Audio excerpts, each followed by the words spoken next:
I want to talk a little bit about a piece that Joel Mathis wrote in The Week about how Donald Trump just can't stand that Joe Biden is stealing the spotlight from him.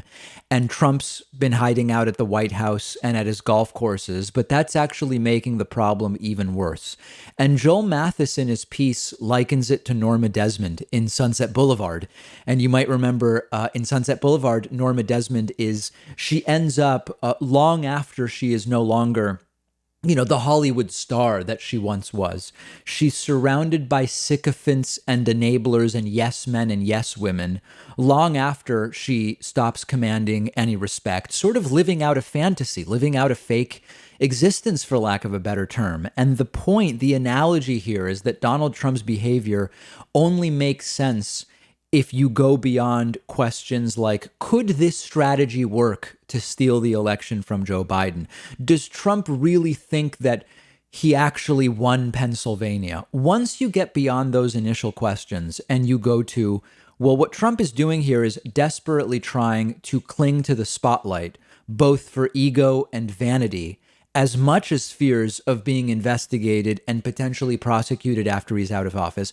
That's the framework in which this starts to make sense. And the more that the spotlight turns towards Joe Biden, the angrier that Donald Trump gets, which explains his tweets over the weekend saying, why is Joe Biden forming a cabinet? Why is Joe Biden moving ahead when we still are fighting this and we actually won?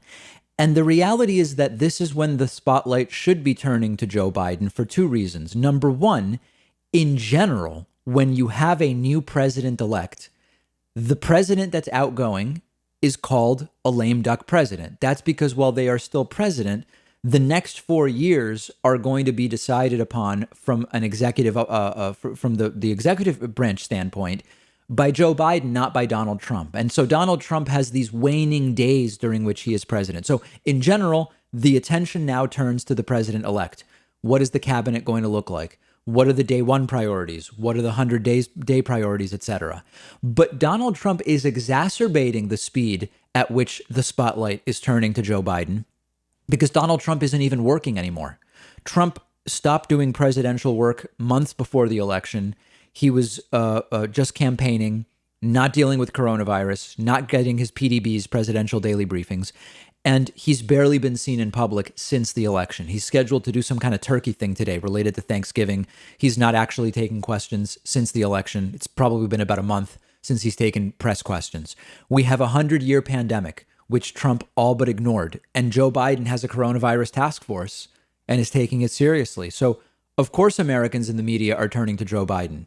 If you look at Joe Biden and Trump, only one of them is still dealing with coronavirus or is dealing with coronavirus, and it's Joe Biden. So who are you going to turn to? Joe Biden is the one choosing a cabinet that is going to have to lead us out of this mess economically and from a public health standpoint. So, of course, that's what we're talking about and evaluating. Is Joe Biden making the right choices or not? And how are these people going to govern that Joe Biden is selecting?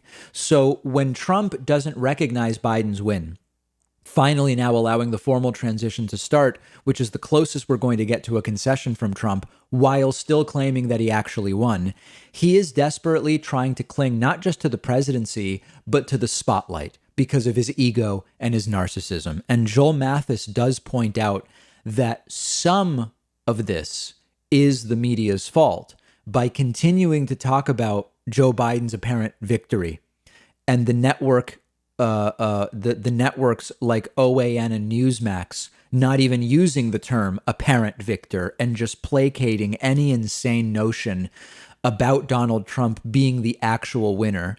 They do encourage the system to keep it going. But it's mostly Donald Trump. And we know Trump hates being ridiculed. We know Trump hates being mocked. And we saw that with his quick distancing from that whacked out lawyer, Sidney Powell, when she went on Newsmax and said there would be evidence of biblical proportions soon to prove fraud.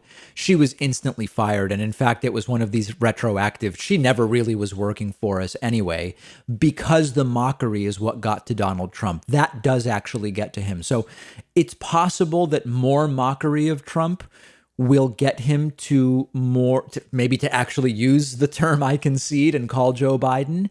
But all that really matters is that Donald Trump yesterday did finally say via Twitter, I'm allowing the transition to happen formally, even though I'm going to keep fighting. And eventually, Donald Trump will leave regardless. Joe Biden will still become president, but it's going to be all the more embarrassing for Donald Trump. In the meantime, the best we can do is all move on to talking about Joe Biden's plans, his cabinet selections, his coronavirus task force, and we're doing it. And I have to tell you, as I've said before, Trump would be better. Another 4 years of Trump would be better for the business of the David Pakman Show. There's no doubt. It would be worse for the country. And I am actually enjoying starting to look into the backgrounds of Joe Biden's cabinet picks. What is Joe Biden likely to do on day one via executive order?